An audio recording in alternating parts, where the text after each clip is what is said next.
क्योंकि डिज़ायर्स तो हमारे एग्जिस्टेंस का एक हिस्सा हैं। हर पल कोई ना कोई इच्छा हमें आगे बढ़ाती है, जैसे भूख लगने पर खाने की इच्छा, प्यास लगने पर पानी पीने की इच्छा और उम्र के साथ आगे शादी करने की या घर बसाने की इच्छा। तो ये सारी इच्छाएं सेम हैं। हर इच्छा के पीछे एक मकसद होता है, लेकिन हर इच्छा का परिणाम हमारे बस में नहीं होता। बस इतनी सी बात है जो हमें समझनी है। तो विचार से परिणाम तक के सफर में आपका रोल बस एक्शन तक ही सीमित है। आज के इस वीडियो में हम यही समझेंगे कि how to manifest the desires while having fun in life, यानी कि करता होते हुए भी अकर्ता भाव में कैसे जिया जाए।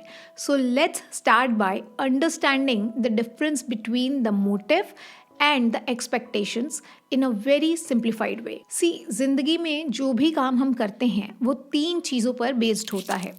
काम यानी कि एक्शन, कर्ता यानी कि डूअर, और उसका नतीजा यानी कि रिजल्ट। फॉर एग्जाम्पल, अगर मैं किसी को दूर से आवाज़ लगाती हूँ तो यहाँ पर कर्ता यानी कि डूअर कौन हुआ? मैं हुई। और मैं क्या कर रही हूँ? मैं आवाज़ लगा रही हूँ। तो एक्शन हुआ मेरा किसी को पुकारना या फिर आवाज़ लगाना, और रिएक्शन यानी कि रिजल्ट होगा तब जब वो इंसान जिसे मैं पुकार रही हूँ वो मुझे रिस्पॉन्ड करेगा। ये एक बेसिक कॉन्सेप्ट है कॉज एंड इफेक्ट का। जब भी हम कुछ करते हैं तो उसका कुछ ना कुछ रिएक्शन ज़रूर होता है, और हर एक्शन के पीछे कुछ ना कुछ मोटिव होता है। मतलब कि एक वजह होती है जो हमें वो काम करने के लिए प्रेरित करती है, प्रोत्साहित करती है या फिर मजबूर भी करती है। ये मोटिव अक्सर हमारी जो इच्छाएं हैं या जो हमारी डिज़ायर्स हैं उनसे लिंक्ड होता है। यानी हम चाहते हैं कि कुछ हासिल करें, कि हमें कुछ मिले। मान लीजिए अभी आप ये वीडियो देख रहे हैं, आप ऐसे ही तो इस वीडियो को नहीं देख रहे, कोई ना कोई तो आपका मोटिव है इसके पीछे।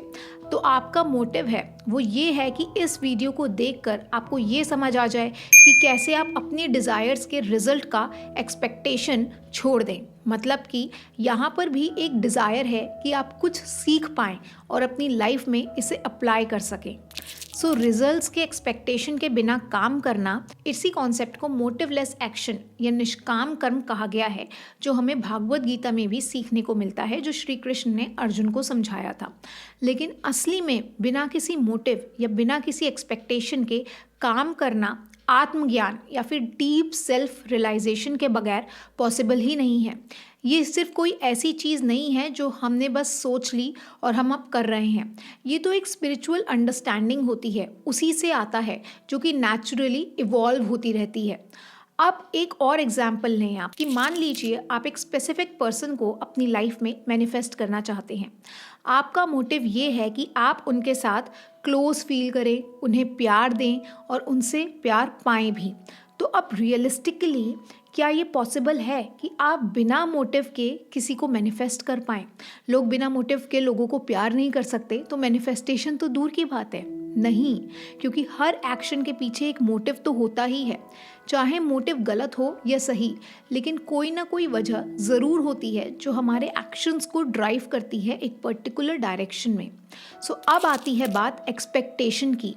ये वो उम्मीद है जो हम अपने एक्शंस के रिजल्ट्स के साथ जोड़ देते हैं। So journey from a thought to journey from a result. किसी भी काम को करते वक्त हमारे पास एक मकसद होता है, और यही वजह है कि हम वो काम करते हैं। जब तक वो मोटिव नहीं होगा तो काम करने के लिए अंदर से प्रेरणा नहीं आती। लेकिन काम के बाद उसके परिणाम की जो उम्मीद लगाना है वो हमारा काम नहीं है। भागवत गीता में कृष्ण कहते हैं कि आपको कर्म करने का अधिकार है, लेकिन उसके फल का अधिकार नहीं है। अगर इसको आप आसान तरह से समझें तो इसका मतलब ये है कि जो विचार है, विचार के साथ आपका मकसद आता है, मकसद के साथ आप कर्म करते हैं, यानी कि प्लानिंग करते हैं और एग्जीक्यूशन करते हैं, जिसकी वजह से परिणाम आता है। यानी विचार से लेकर कर्म तक का जो आपका सफ़र है वो आपके हाथ में है, पर परिणाम यानी कि रिजल्ट बिल्कुल भी आपके बस में नहीं है। सोचिए, जब काम हो गया तो उसके परिणाम को बदलने का आपके पास कोई तरीका है ही नहीं, क्योंकि वो आपके कंट्रोल में नहीं है। जब कुछ हमारे कंट्रोल में है ही नहीं और फिर भी हम उस पर कब्जा करने की कोशिश करते हैं तो क्या होता है? पहला, रिजल्ट पर कोई असर नहीं पड़ता, चाहे हम उस पर कितना भी सोच विचार कर लें, कितना ही चीख या चिल्ला लें। दूसरा, उस चीज़ को रोकने का या उस पर विचार करने से बस परेशानी और स्ट्रेस के अलावा हमको कुछ भी नहीं मिलता। ये हम सबको पता है, फिर भी हम ये नहीं कह पाते। अब आप सोच रहे होंगे कि ये बातें तो अच्छी लगती हैं सुनने में, पर थोड़ी देर के बाद ये सब हम भूल जाते हैं और फिर से वही पुरानी आदतें वापस आ जाती हैं। हर समय विचारों में रहना, हर समय रिजल्ट्स का सोचना। तो ऐसा क्या करें जो हमेशा हमारे दिमाग में ये बात रहे और रिजल्ट से हम अपना कनेक्शन बिल्कुल ख़त्म कर दें। So practical tip to let go of the expectation of favourable results entire. So सबसे पहले है see yourself as the medium. अगर आपको ये समझने में मुश्किल हो रही है कि जो भी काम आप कर रहे हो वो असल में आप नहीं कर रहे, तो खुद को सिर्फ एक ज़रिया समझने की आप कोशिश कर सकते हैं जिसके थ्रू यूनिवर्स वो काम करवा रहा है। इस तरह से आप सोच सकते हैं। सोचिए जैसे एक कार को पॉइंट ए से पॉइंट बी तक जाना है, लेकिन वो अपने आप नहीं जा सकती, उसको एक ड्राइवर की ज़रूरत है। आपको लग सकता है कि बस आप ही उस कार को ड्राइव कर सकते हैं, उस कार को मंजिल तक लेकर जा सकते हैं, लेकिन अगर आप नहीं तो कोई और ड्राइवर उस कार को वहाँ तक ले जाएगा जहाँ तक उस कार को जाना होगा। कोई ना कोई ड्राइवर तो होगा ही। बिल्कुल इसी तरह अगर आप अपने आप को यूनिवर्स का एक मीडियम मान लें तो आपको अंदर से नेचुरली ट्रस्ट और लेटिंग गो का भाव आने लगेगा। उसके बाद है immerse fully yourself in the action without the attachment to the results. आप अभी कोई काम करें तो सिर्फ उस काम पर ही अपना फोकस रखें, उसकी आदत आप डालें। इससे दो चीज़ें होती हैं। सबसे पहला तो आपका फोकस जो है वो और बेटर होता है। आप अपने पूरे फोकस के साथ जब काम में डूब जाते हैं तो वो एक तरह का मेडिटेशन बन जाता है, पूरी अटेंशन उसमें चली जाती है। इस तरह का फोकस आपके सबकॉन्शियस माइंड को यूनिवर्स के साथ कनेक्ट करने में मदद करता है बिना किसी अलग से एफर्ट लगाए हुए। दूसरा, ऑब्वियसली जब इतना फोकस होगा तो काम तो अच्छा होगा ही। जब आपका पूरा ध्यान सिर्फ उस काम पर होगा तो काम की जो क्वालिटी है वो बहुत ही बेटर हो जाएगी, ऑटोमेटिकली वो बेहतर होती रहेगी। और जब काम की क्वालिटी बेटर होगी तो रिजल्ट तो उसका अच्छा आना संभव ही है, बिना किसी एक्स्ट्रा प्रेशर के। अगर अब तक भी आपको ये बात समझ नहीं आई है कि आप ही सब कुछ कर रहे हैं, ये एक भ्रम है आपके मन में, तो बस एक सिंपल से सवाल का मुझे इसी समय जवाब दे दीजिए।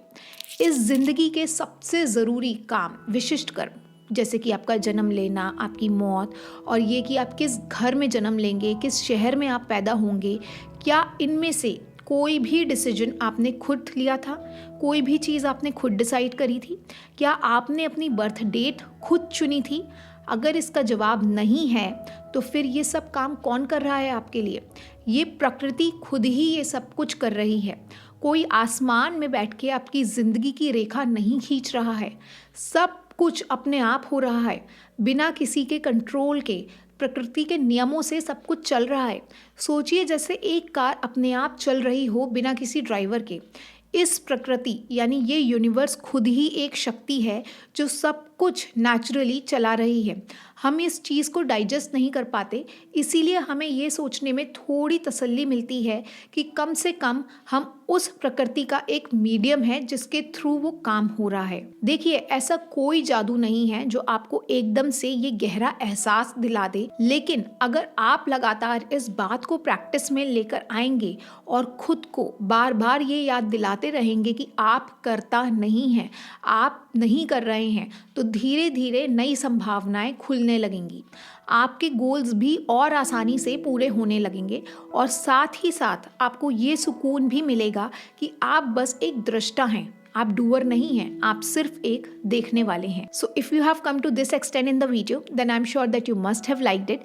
Feel free to give a thumbs up to this video, and also don't forget to subscribe to my channel Natural Bonds, where I teach you the very art of manifestation through the power of spirituality. This is Akshita signing off.